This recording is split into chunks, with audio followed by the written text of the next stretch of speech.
Hey guys, welcome back to Mishmiss. We are going to be doing a mini reviews video today. We're going to be doing it a little bit differently. We're going back to November 2018 and going to talk about all the products that I talked about during that month. When I started doing these mini review videos, I was going back, I think like 9 months, something like that. I can't even remember. And it just started to grow and grow and grow. And now we're up to 13 months ago and I can't seem to catch up. I really like pushing out content that is timely, and I've just fallen behind. I talk about so many products every month that a lot of these mini review videos for 1 month end up being 2 parts. Like, these are all the products I talked about in November. It's actually 3 pages long. So I'm going to be doing these differently going forward in 2020. I don't know exactly what I want to do yet.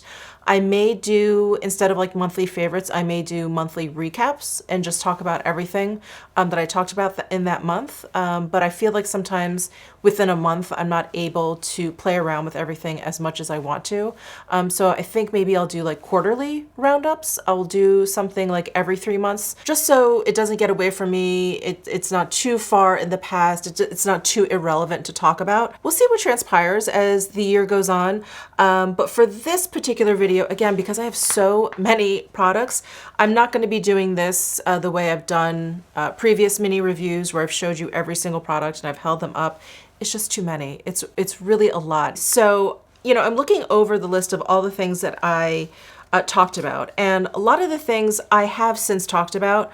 There's nothing on here that I feel like I need to emphasize in terms of like either really, really loving or really, really hating. The 3 videos I do want to point out, just to kind of walk down memory lane, are the 2 Tom Ford Winter Soleil videos and the 1 Lisa Eldridge lipstick video. So this was when Lisa Eldridge released her first batch of her True Matte Velvet lipsticks. So I thought that was fun. I was like, oh wow, that was like over a year ago.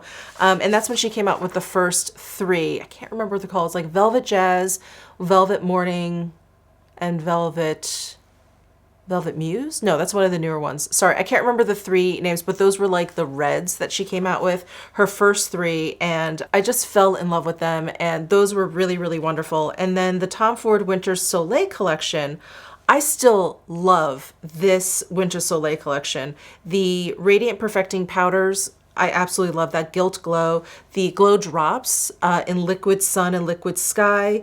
I mean, absolutely gorgeous. The Eye and Cheek palettes. So I really love those products, and it doesn't even feel like that long ago that it came out. I can't believe it's been more than a year. I use those powder highlighters like they're new still. So anyway, time is definitely getting away from me. But what I did notice in this particular month was the month that I really wanted to play with some synthetic haired brushes. So I kind of went nuts with synthetic haired brushes, mainly eye brushes, because when it comes to face brushes, I think I generally prefer natural haired, but synthetic haired brushes are very nice too. I don't generally have like a big problem with them. Occasionally I feel like maybe they don't apply something pigmented like blush or bronzer very nicely. But in terms of powder, I guess you could say I'm not that picky.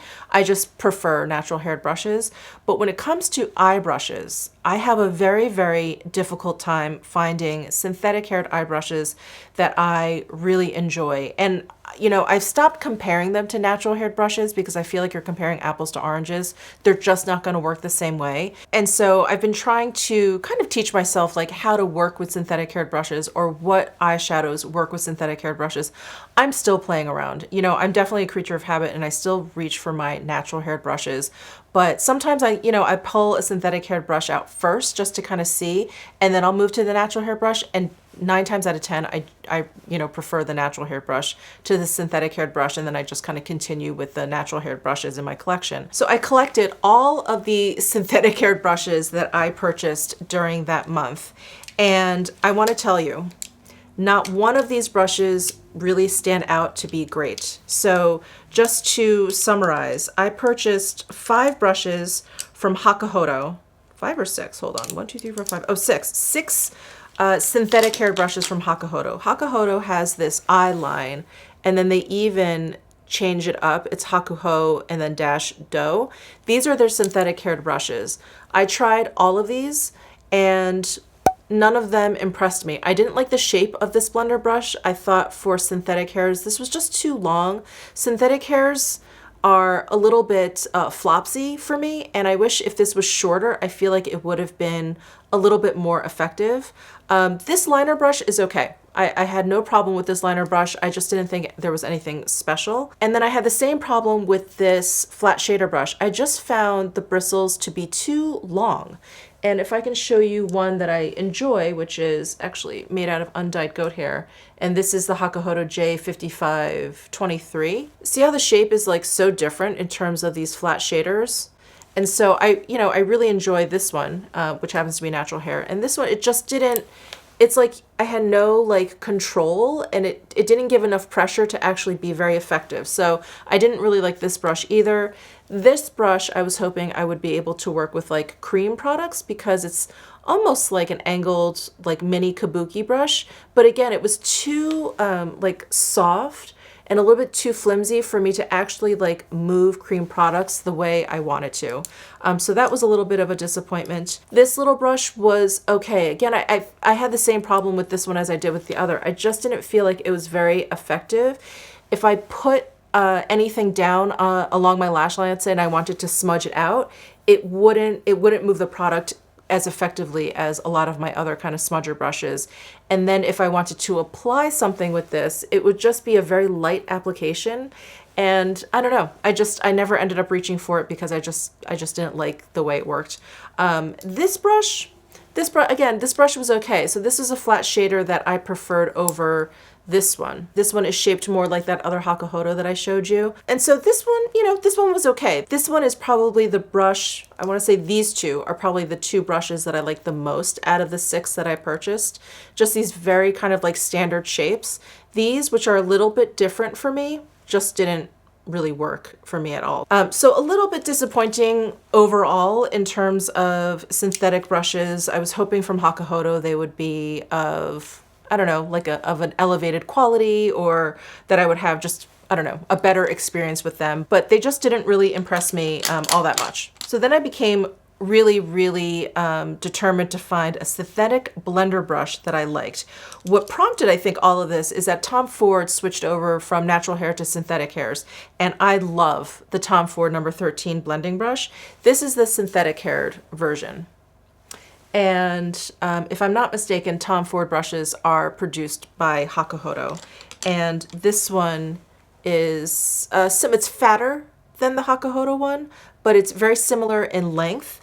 And I just found it to be too long, and I just didn't like it. So I'm trying to find the original Tom Ford 13 brush. Here we go. So here's the original Tom Ford 13 brush. And you can see it's just a little bit shorter and it's a little bit fatter, and it just makes all the difference, I think, the shape. And then of course the hairs always work a little bit differently. So this was like a complete bust for me. Did not like this brush at all. I had sort of the same experience with this Charlotte Tilbury eye blender brush. I'm just not a fan of it. I feel like when bristles are this long, and especially when they're synthetic, I feel like I'm flinging.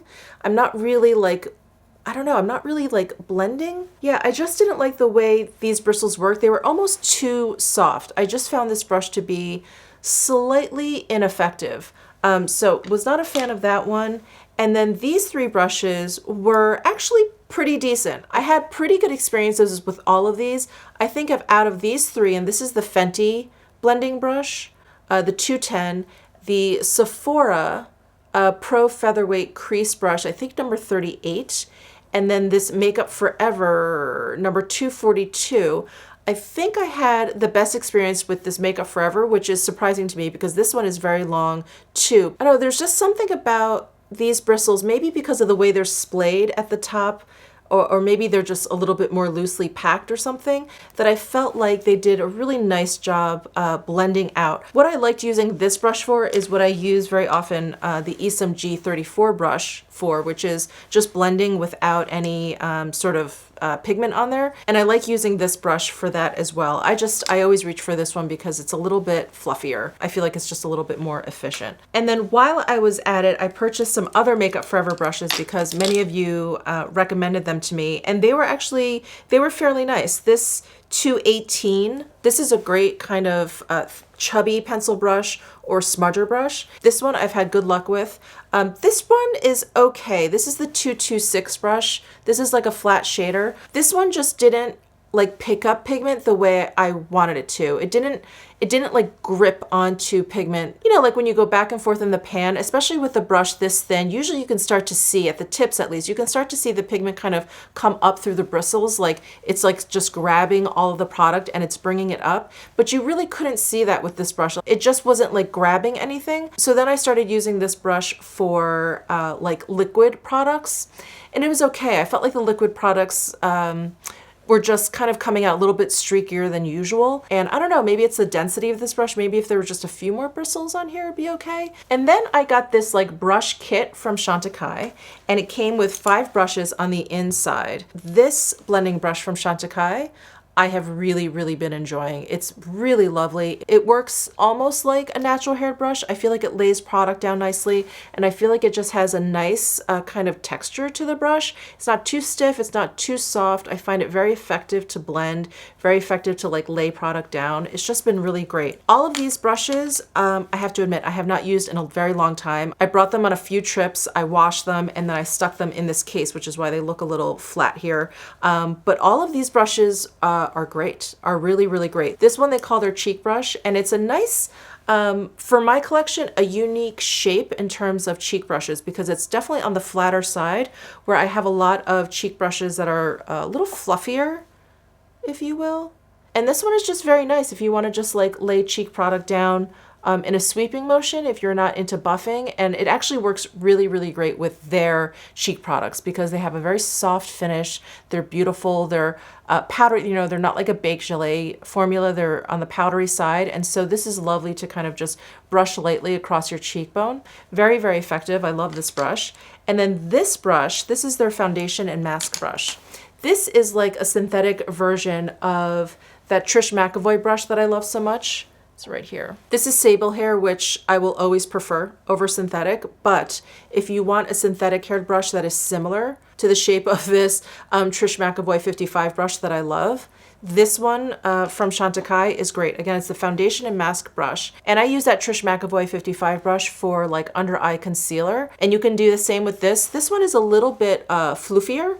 And so you can like use it to kind of like blend all kinds of areas out. Like if you just applied foundation quickly and you want to just really make sure you've blended it into like kind of the crevices of your face or whatever, this is really, really awesome. I have not used this in terms of applying a mask. I usually just use my fingers, but I would imagine this would be a great mask brush. So this is another fantastic brush. And then this concealer brush is a fine brush. I'm not the biggest fan of these types of brushes for concealer, even though I know that's what they're made for, but I prefer using this one for concealer. So I used this a couple times just to see what it was like, and it's nice. It has like, again, it has like just a nice level of flexibility, not too soft, not too firm, and you have like enough control, but it's not hard against your skin. So this was lovely. And then this eyeliner brush is a great one, is really, really lovely. You can see that like the bristles are firm, but again, soft. They just have a really nice texture and had great luck with this one as well. So I really love the Pkwy synthetic haired brushes. And then I did buy some natural haired brushes and I just kind of wanted to try these out. So I purchased 2 Pkwy brushes. This is the loose powder brush, and then this is the soft buff powder brush. So I purchased this to see if I could somehow dupe the Sonia G Face 1 brush, because this one, I think after its initial release or maybe its first restock, it took a while to get back into stock. And so a lot of people were like just chomping at the bin, like, is there another one I can purchase? Is there anything else like it? And so I purchased this to see. It's not the same. It's just not the same. And I'm not even sure if I can talk about like what it is that makes it different. So here's the Sonia G, and then here's the Pkwy. There's just something about, I guess there's something about the hairs. These hairs are like harder and denser, and these are just softer and they just have a little bit more give. And maybe that's what it is that makes the buffing effect like so effective. Where this, I felt like, I don't know, it just didn't kind of burnish my powder. It just kind of blended it in, and it just wasn't, I don't know, it just wasn't effective. It wasn't effective in like melting the powder into my skin. I do feel like this would probably be great in other aspects, like if you wanted to just kind of like blend out some products or whatever, but it definitely is not a dupe for the Sonia G Face One, I don't think, even though they look very, very similar. And even though when I touch them with my fingers, they feel kind of similar, this just doesn't feel nearly as soft on the skin as the Sonia G. So that's the soft buff powder brush, and then the loose powder brush. This one is okay. This one I just found to be a little bit too dense and hard. I felt like this was one of those powder brushes that when I applied powder, it would pick up my foundation, and I don't like that. And that's probably why I like my squirrel hair brushes so much, like the Chikuhodo Z1. But these, I feel like, you know, I'll put powder down and I'll start buffing it down. And when I look at the brush, I don't feel like I see a lot of foundation on the brush. This brush, when I do the same thing, I'll press some powder down and then I'll start kind of sweeping away any extra. It definitely like picks up the foundation underneath. And that is definitely problematic for me. So this was not my favorite powder brush. And then finally, I picked up the Guerlain Meteorites powder brush. So this brush was designed and made specifically for the Meteorites powders, which are those, you know, pearl balls of powder. And they are a little bit difficult to pick up. When I use my Sonia G Face One, I keep talking about this. When I use this brush, it's fine. I pick up enough powder and it works. But I have noticed with other kinds of brushes, definitely with other synthetic type of brushes, it's very difficult to kind of like grip the powder around all of those little pearls. So this brush is great in terms of picking up powder because it's rough. So it's really, really rough. I believe this is dyed goat hair. And so it picks up the powder great, but I feel like if you have sensitive skin, you are not gonna like this at all. You are gonna feel like you are rubbing sandpaper across your skin. But if you don't have sensitive skin and you find that you have difficulty picking up the Meteorites powder, you'll love this brush because it is very, very effective at that. It's very harsh on the skin. So those are all the brushes that I hauled that month. I was really on a crazy kick. And then a lot of the other products, like I said, the only things that really stood out to me were the things that I mentioned in the beginning of this video. Everything else I have talked about either in my favorites, or if I haven't talked about them, they're just fine. You know, there's so many products that I review that aren't like stand out, but they're definitely not fails. They're just fine. I guess they're kind of forgettable, but there's nothing stand out or horrible about them. So that is it for this very different mini reviews video. So after this particular video, I'm going to be starting with 2020. So like I mentioned, I'm either going to be doing monthly recaps where I am talking about all of the products that I talk about in a month, and I'll be talking about favorites and just, you know, kind of all my thoughts on everything that I've hauled, or I'm going to be doing them on a quarterly basis. We'll just see how 2020 unfolds. So thank you so much for tuning in. Give this video a thumbs up if you enjoyed it. Subscribe down below if you haven't already, and I'll see you in my next video.